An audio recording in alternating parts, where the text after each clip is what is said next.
Pag ikay bago lumabas, titingnan ka sa simero kung may dadaan o wala. At titingnan dito sa kung may dadaan o wala. Ganyan ang tapak mo sa brake at manipis ang kailangan kuhan. Yan, tapak mo mabuti.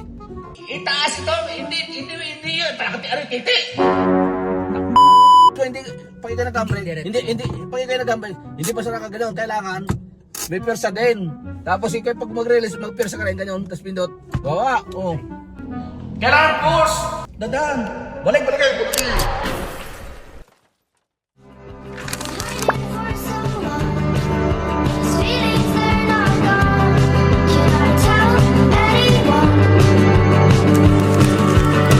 Hi guys, welcome back to my YouTube channel, and as you can see, gabi na. And today is the day na tuturuan ako ni Papa na mag-drive. Sabi lang ni Papa kanina na it's time para turuan ako mag-drive. And guys, disclaimer, kung makikita nyo si Papa lagi nagsisisigaw, sanay na ako dyan. And lahat ng relatives namin is marunong natutong mag-drive because of Papa. Si Ninang Mrs., Tito na Mariboy, mga pinsan ko, kapatid ko, lahat sila talaga natuto na mag-drive, and ako na lang yung hindi. As in, napapag-iwanan ako, lahat sila may license na and everything, ako na lang ang wala. Naturuan na kasi ako before, like kasabayan ko yung mga pinsan ko at saka kapatid ko. But that was 2 years ago pa. And nagkaroon ako may trauma kasi ako sa kalsada. At saka nung time na naturuan ako, muntikan na ako ma-aksidente. Kasi yung parang baligbiran or meron kasing way dito sa amin na as in talagang gano'n, na pataas, parang patagaytay level siya. And I remember pa uwi nun, like dire-diretso ko, paliko, nag-overshoot ako. Muntikan na ma-aksidente. Buti na lang walang sasakyan that time. Pero kung meron, siguro na-aksidente ako. Kami. Aksidente ba yun? Or sadyang tanga lang ako? Tapos, hindi ko na nabidyo yung pinakauna pa lang, yung briefing pa lang kung ano yung mga anek-anek dito. But, dun sa first clip na ipapakita ko is, dun pa lang ako tinuturuan dito sa handbrake. And hindi ko talaga siya mag-gets kasi hindi ko alam kung paano siya ibababa at saka itataas. Kasi kailangan pala ng force para itaas siya or ibaba. So, si bakla praning, lamya-lamya. At saka, sa pagdadrive, kailangan gamit na gamit talaga yung 5 senses mo. Tingin sa kaliwa, tingin sa kanan, tingin sa harapan, tingin sa taas, tingin sa likod. At saka yung tenga mo kailangan na, for example, may vehicle na dadaan sa gilid mo. Kailangan meron kang attentiveness, alertness. Would rate myself a good 7 out of 10 sa pagdadrive kasi talagang nakita ko yung improvement ko nung pauwi na ako. Like, ang bilis ko. Siguro mga 20 minutes, 30 minutes from Tanawan to Talisay nung pabalik na at saka ako pa yung nagpagas. So, ang galing. Too arrogant. Tumingin doon sa likod. O pag-arangkada, pag ikay bago lumabas, titingnan ka sa simero kung may dadaan o wala. At titingnan dito sa kung may dadaan o wala. Uy, dito, left and right, yung side mirror, gamitin mo. Oh. Drive. Punta ako sa drive. Naka-brake ako. Handbrake. Ano yung handbrake? So guys, ito pala yung pinoproblema ko that time. Ito yung handbrake. Sana nakikita nyo, dyan ako nahihirapan kasi talaga na hindi ko alam kung paano siya i-release, ibababa or itataas. Tapos siguro inabot talaga kami ng 10 minutes para dun pa lang, sa handbrake pa lang kasi kailangan siyang itaas na ibaba. Kasi dalawa pala ang brake ng sasakyan. Grabe, ang daming anek-anek, ang daming kailangan ang kontrolin. And yeah, just keep on watching. This is handbrake, hindi ka makakatakbo kung may naka-handbrake yan. Pupunta ko sa taas. Pababa, pindutin mo pababa. Nakababa na siya. Hindi mo nakababa, nakataas yan ah. Ganun. Pindutin mo siya, pero naka-brake ka. Pindot. Pag nakababa, Tatakbo siya. pag nakatakas, Naka-brake, nakatigil. bababa ko. Nga. Hindi mo baba. Pindutin mo siya. Napataas. Pindot na nakataas. Huwag ganyan ang tapak mo sa brake at manipis ang kailangan kuhan. Yan, tapak mo mabuti. Nasa tapat full, hindi yung ganyan ang ito flat. Huwag mo rin release. Huwag ganyan. Gaito, ang tapak sa ito yung pinakakuan. Ganyan, hindi yung gaito lang nipis laang. Ha? Oh, handbrake. Release. Pag release niya, pindutin mo to pataas. Tataas mo, taas bang pindot. Taas. Itaas mo muna handbrake, taas mo pindutin. Taas. Itaas mo persa. Itaas mo to, ganito, taas, tapos pindot. Natataas pala to. Ayun na. Sabi ko, taas mo na ba ako pindot? Taas muna. Hindi, itaas ito. Hindi yun. Para kati, ano, titi. mo na. Itaas mo muna yan. Itaas. Itaas mo na.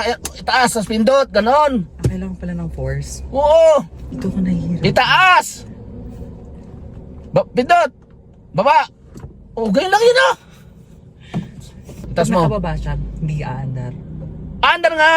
Ah. Pero if ever na naka-drive o kaya naka-reverse. Release. Pataas. Aba, ano kasi sabi ko sa'yo?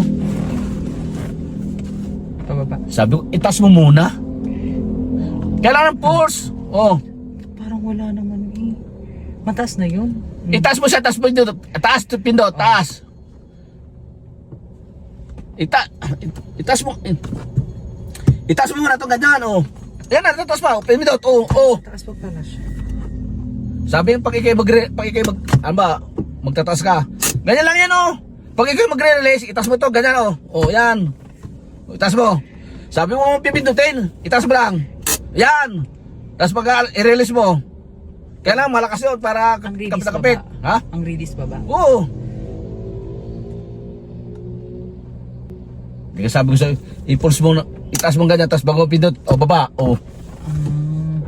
Taas. Yan. Tapos pag Kailangan pagtaas mo, hindi, pag ikay nag-gamble, Hindi hindi, pag ikay nag-gamble, hindi pa sa nakaganoon, kailangan, may persa din. Tapos ikay pag mag-release, mag-persa ka rin, ganyan, tapos pindot, baba, o. Okay. Taas ko. O. Taas. Oh. Tapos pagka ibababa ko, release. O.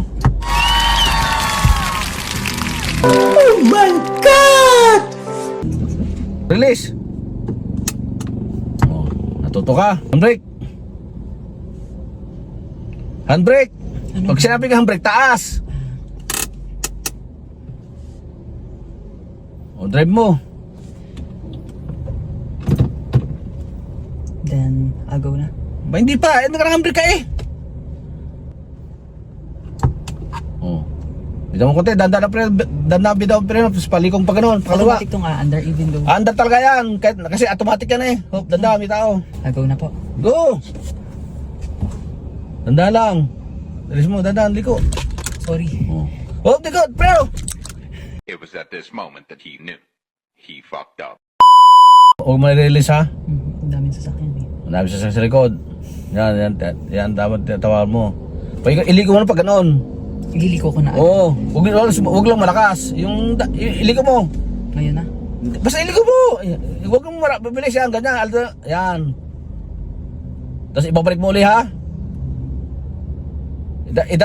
Unti mo release mo ang brake mo para mandar. Yan.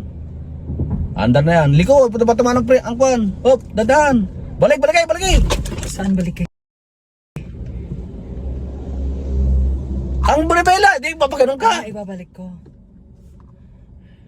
Ibabalik. Oo. Pamiya. At may kwan. I-release mo ang Break. brake mo. Balik mo Manibela. Gi. Sige. O, balik mo Manibela konti. Tanda lang. Dito. Ang bumiguhit. Eh. Huwag ka magbibiglang preno. Sorry. Dito sa tabi. Okay. Yung mga guhit na yan. Basta huwag ka lalapas sa mga guhit na yan. Gas. Huwag ka laki tawa ng tawa. Kaya seryoso tayo. Ba. Wala man tayo, hindi man tayo nakapaglibing. Ikon man tayo, gas naman. Gas na ako. Hindi gagas kasi sa sasakyan, gasolina. Dito lang tayo ako sa gilid mo. Oo. Kasi pag ganyan ha.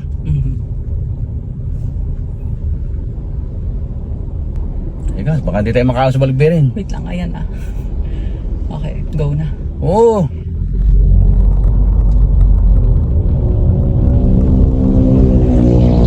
Bakit kailangan ibalik agad sa gitna? Siyempre, pag hindi mo binasakit, babangga. Pupunta ka daw, pupunta ka din eh. Oh, ayan, pwede na ako magtagaytay. Gas ka lang, tingnan mo yung mga guhit, huwag ka lalapas na sa guhit. Okay, I brake more. Go back sa gitna agad. Yan. Okay. Yan, walang sasakyan. Dandahan lang, pag ganyan kurbada, dandahan. May tricycle ha. Umaga mo yung dito. Konti. Dahan. Oh, dandahan. Dandahan! Dandahan! Iko. Huwag ka magpipreno. Sorry. Huwag kang bibigla. Sabi ko, huwag bibigla ng preno. Dandahan ang preno. Okay. Tanga na, susubsob tayo dyan eh. Dandahan lang ang preno. Tama. Magdanda ka lang preno. Yan oh. Makakontrol mo yung preno, hindi biglang tapak. Pag pababa siya, mabilis siya. Oo, alam nga, ano yung palusong. Alam mo, kung mabilis ka pa. Grabe, una agad zigzag road. Eh, gas! Ang guhit! Sabi ko sa'yo, ang guhit, huwag mong lalapasan ang guhit din eh. Pero alam ko may nakapark din eh. Umiwas ka.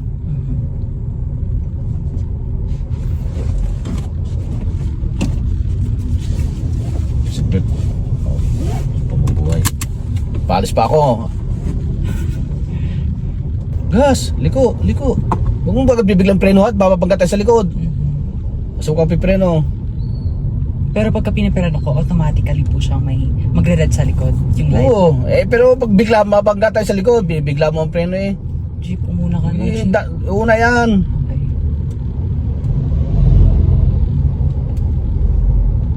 Tandaan. Yan muna siya. Okay, gas. Hindi siya naka... Okay, parang una may kurbada, hindi siya overtake pag may kurbada. Okay. At delikado. Wala na, pipip na. Huwag mo intindihin nyo, basta intindi mo pagdabanayin mo. Apo. Pag sebong, gas, tapa ang gas. Yes, po. Gas.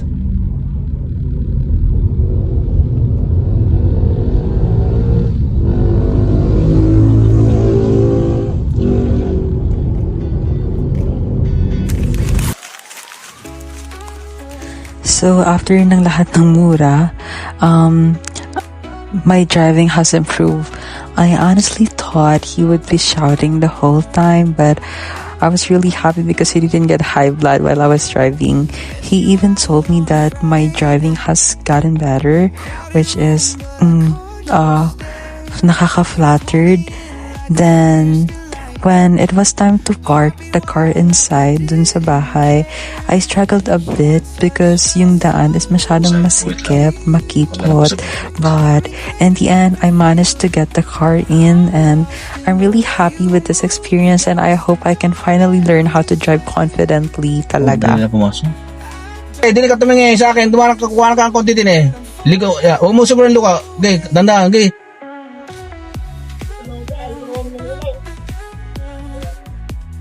Oh, bawi! Diretso mo! Kaliwa!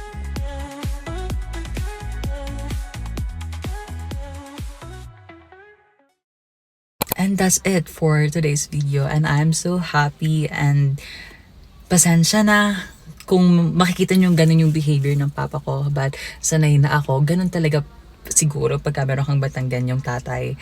And high blood also. Keep safe as always. Huwag ka magta-drive ng laseng. And napakakailangan kasi talaga na mayroong sasakyan in life. Lalo na sa work ko. Pagka meron akong appointment na mini-make-upan, lagi akong tawag, Juliana, boy, papa, Jampol, pasundo, pahatid. At saka nadadamay ko sila, na-istorbo ko yung time nila. Kaya gustong-gusto ko na talaga matutong mag-drive, and I am manifesting na magkakaroon din tayo ng sariling sasakyan. Anti-evil eye protection. Sinasabi na naman ni Papa na turuan kita mag-drive na para matuto na, kasi nga napapag-iwanan ako. Sinasabi din nila Yana, dapat Kuya Ish matuto ka na. I think ipapagpatuloy ko na yung pagdadrive.